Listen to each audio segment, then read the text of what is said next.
The Mir holds his court every now and again, and it is an open court. Anyone can come and listen and attend. He is the supreme commander, he is the supreme judge, he is the king, and he is the father of his people. Children also come and sit in the court when they are doing nothing else and attend what goes on. The country is run by the Quranic members of the jury sitting on both sides as the man pleading his case. These cases refer to land and property.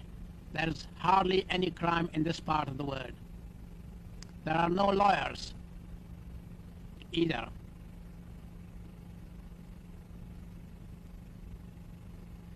The justice is swift and immediate. The members of the jury give their opinion. The man with the white beard is the Prime Minister, and you see him later on also taking part in many activities. Some litigants are very vocal. This is one of them.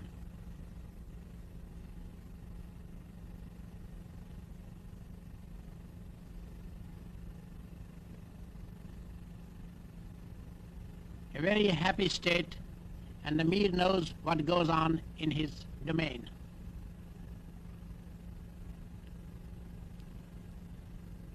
Incidentally, in this court, there is no Fifth Amendment either.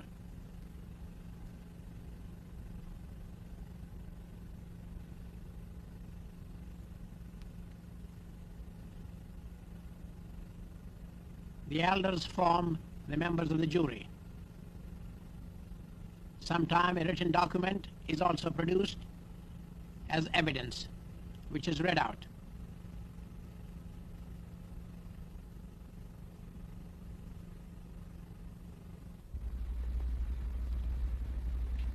There's a tremendous enthusiasm for schools in this area. More and new schools are opened every day.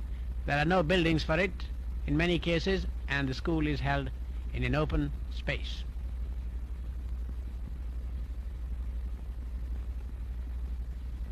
The education is free.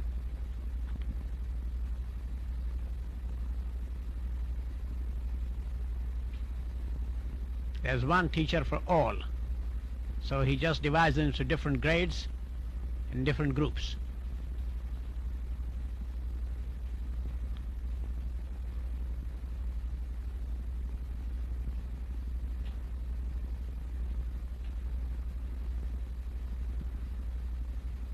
This boy doesn't seem to, he's done his homework.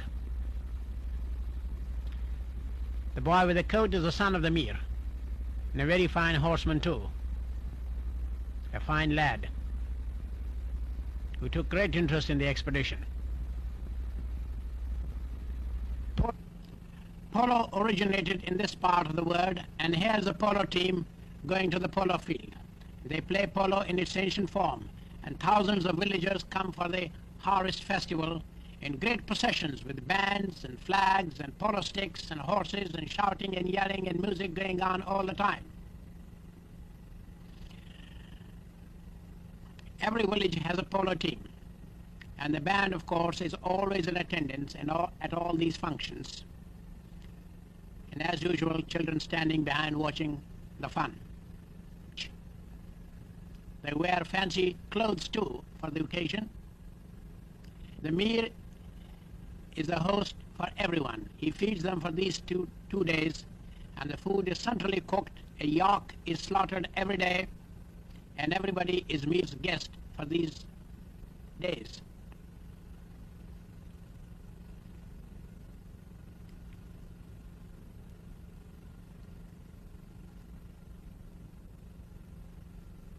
No one goes hungry. There's plenty for everyone. And the Prime Minister supervises the distribution of food. The girls watch the fun from the top of the ridge, and they get a wonderful commanding view. The polo match is in full swing. The main street of the village is converted into polo field, and it's free for all. If you miss the ball, you can hit the pony, and you miss the pony, you can hit the riders. And for our sake, the score was put in English on a blackboard which was taken from the school. You can even pick up the ball and run with it, but there's a danger of receiving some polo hits on the head.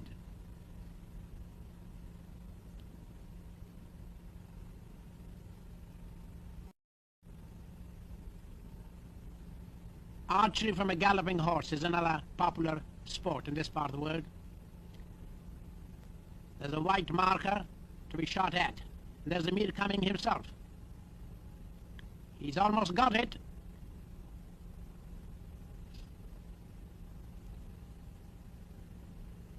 The Prime Minister now has a turn at it.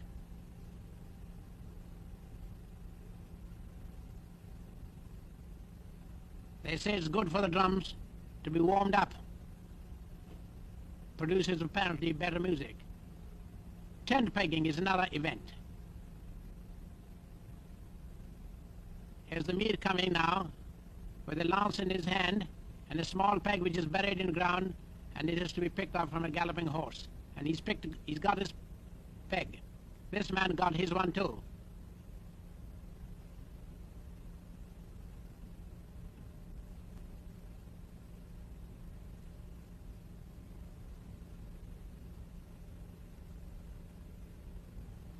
Different types of drums, you see. And now the inevitable dancing. You will notice that the dancers are all men. And different dances will be performed by different people. And the Prime Minister again taking part in one of them, wearing a rather handsome coat.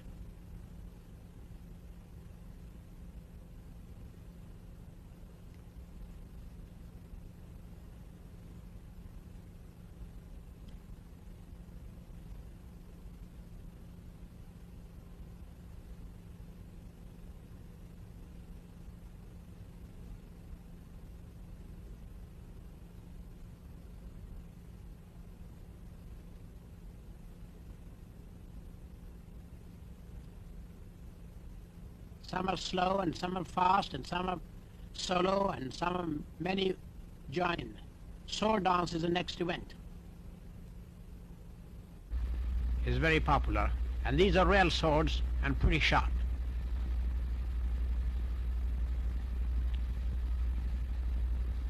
But these men are expert at handling these. And it's not one sword but two swords with which they dance. One in each hand.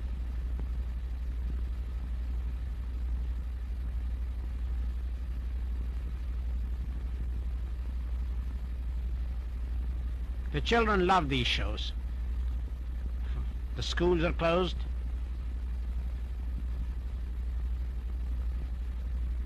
Because these children expect to do these things themselves when they grow up.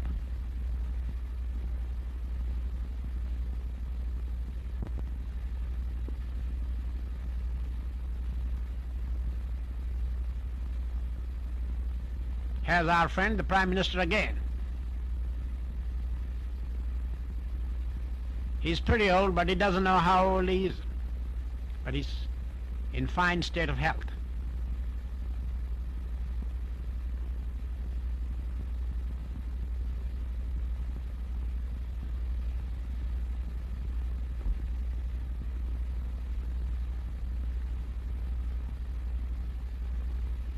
There are no birth certificates maintained, so it's difficult to know the age of a man. He can only guess.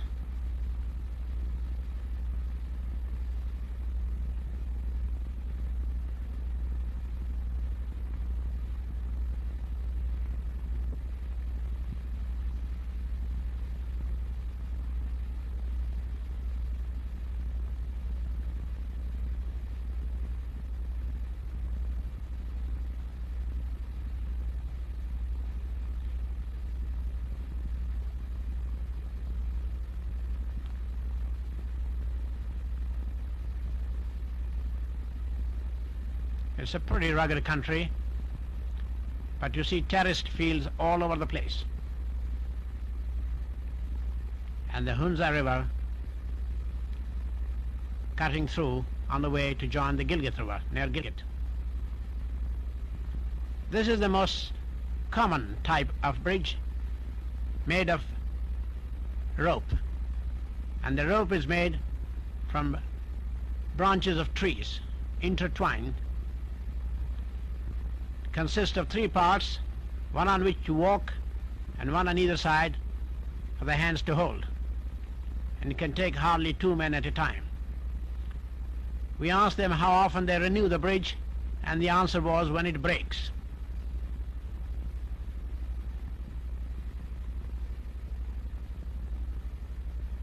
They last, I believe, a season.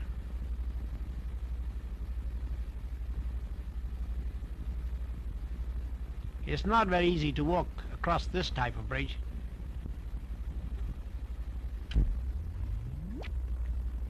The expedition is now on its way to the mountain.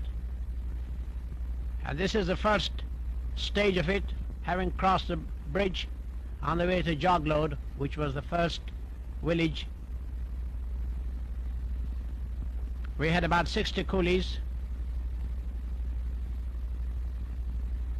but we are going higher and higher now, crossing these streams on the way with cold, icy cold, rushing water. Many of these men would bring their burro for carrying loads in addition to what he carries himself.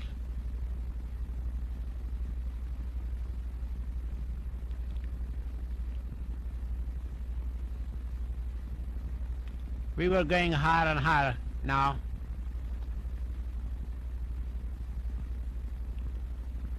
And there were 60 coolies to carry the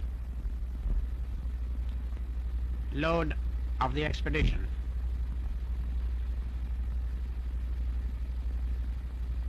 Wildflowers were in full blossom at this time of the year.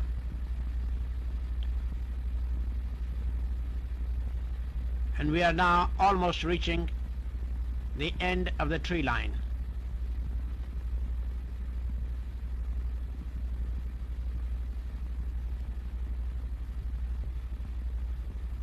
Having climbed about 10,000 feet.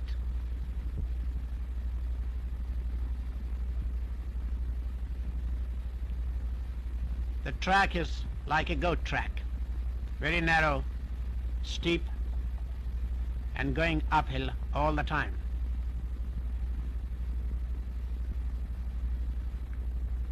We have passed Joglode village, which is the last big village, and now entering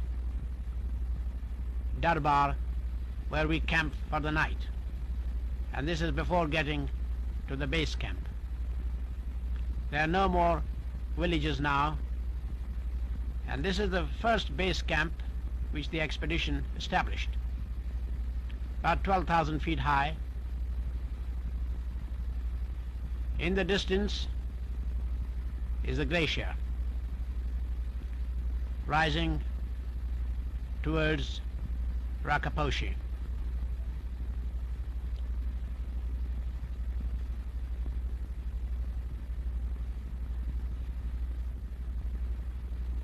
We were fortunate to find a plateau like this with a stream running through, where the tents were pitched and the baggage was sorted out.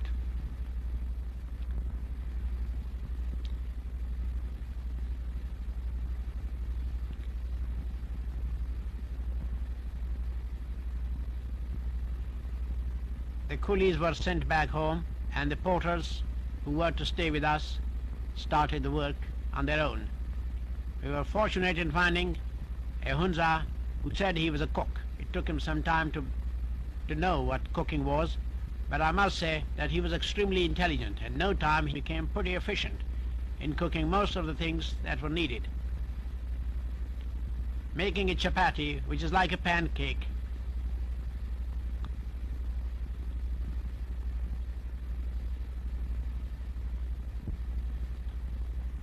there were 6 porters. 2 of them had been with the German expedition before and knew